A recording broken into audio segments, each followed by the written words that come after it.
Aside from carbohydrates, we also have proteins, lipids, and minerals in seeds in the form of stored reserves. In this lesson, we will look at the properties of proteins, lipids, and minerals that are stored in the seeds. Proteins are the next major component of seeds. Proteins are nitrogen-containing molecules that are made up of amino acids. In leguminous seeds, like most peas and beans, proteins make up 40% of the dry weight of seeds. In cereals, on the other hand, proteins comprise only 10 to 12% of the dry weight of the grains. Like carbohydrates, proteins can also be grouped into different classes based on their inherent properties. This table shows you a classification of proteins based on their solubility. We have albumins, globulins, glutenins, and prolamins. Albumins are dissolved in water. Globulins can be dissolved in dilute salt solutions. Glutenins can be dissolved in dilute alkaline solutions. And prolamins can be dissolved in 70% ethanol solutions. Albumins and globulins make up a large fraction of stored proteins in dicot seeds. In alfalfa seeds, for example, 40% of the stored proteins are made up of globulins, while 20% are composed of albumins. In contrast, glutenins and prolamins make up a large fraction of most cereal grains. If you look at this table right here, you can see that at least 70% of the protein composition of cereals like wheat, corn, barley, and sorghum is composed of prolamins and glutenins. You would remember from the introductory lecture on seed chemistry and composition that glutenins and prolamins in wheat flour is responsible in producing the gluten that make bread expand or rise during baking. When glutenins and prolamins are mixed with water, they bind together like a net that traps the carbon dioxide released by the yeast that was added to make the dough. The composition of these two classes of protein in wheat seed is more than 80%.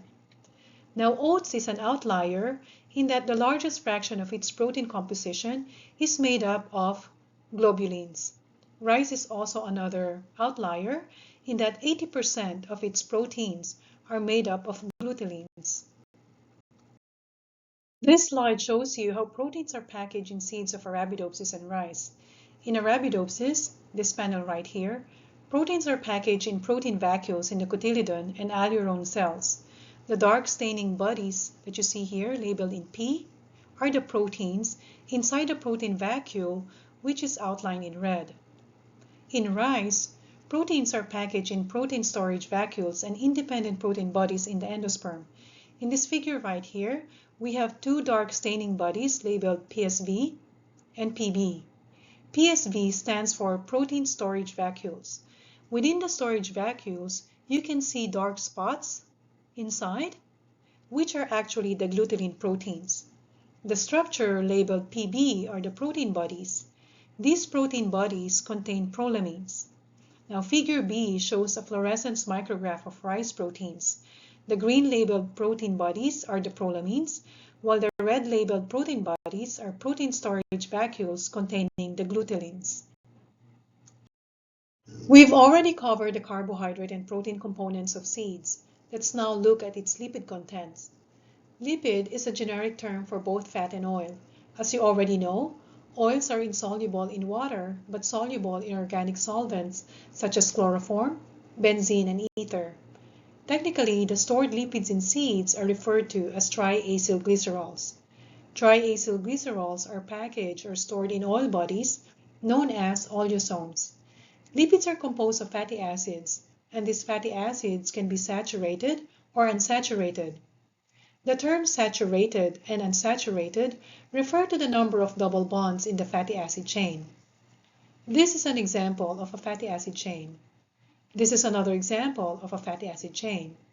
You can see here that both fatty acids are composed of carbon and hydrogen atoms. The difference is that the saturated fatty acid does not have double bonds between individual carbon atoms, as you can see here. Instead, it is saturated with single bonds connecting the carbon atoms.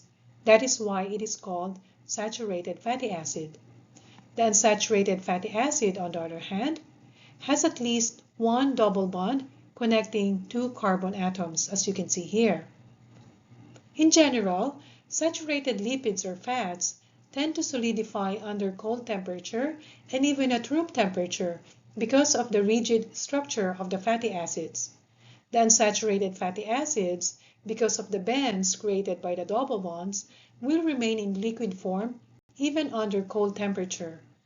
There are a variety of lipids that you can find in seeds depending on the length of the fatty acid chain that makes up the lipid, as well as its degree of saturation. This slide gives you an idea of the different fatty acid composition of lipids and their composition in seeds of various plants. We have on the first column the name of the species, and in the second column the oil content in the seeds of those species. Some of the most common fatty acids that you can find in seeds are linolenic acid, linoleic acid, oleic acid, stearic acid, and palmitic acid. Linolenic, linoleic, and oleic acids are unsaturated fatty acids, meaning they have at least one double bond. Stearic and palmitic acids are saturated fatty acids. Variations in the lipid content and composition of seeds of different plant species depend mostly on the genetics of the plant, although the environment under which the seed develops will also have effects on the chemical composition of seeds. Aside from carbohydrates, proteins, and lipids, seeds also contain vitamins and minerals, but at very small amounts.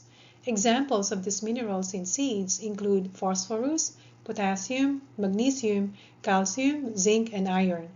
You can see in this table the very small amount of minerals present in the seeds of crops like barley, oats, soybean, and sunflower. These elements are calculated in terms of dry weight basis of seeds. So in barley, for example, magnesium comprises only 0.16% of the whole seed. Still, they are enough to provide the minerals required by the embryo during germination. Minerals in seeds are stored in complex with phytic acid. During germination, an enzyme known as phytase breaks down this complex to release the minerals so that the embryo can use it during germination. In summary, seed reserves are stored in the form of carbohydrates, proteins, lipids, and minerals. These reserves are found in the endosperm, cotyledon, and various tissues that make up the embryo. The major forms of proteins that are found in seeds are albumins, globulins, glutelins, and prolamins. Albumins and globulins make up a large fraction of the storage proteins of dicot seeds, whereas prolamins and glutelins make up a large fraction of monocot seeds. Lipids are stored fats in the seeds and come in the form of triacylglycerols. Lastly, we have the minerals. Stored minerals are often complex or integrated with phytic acid in the seed.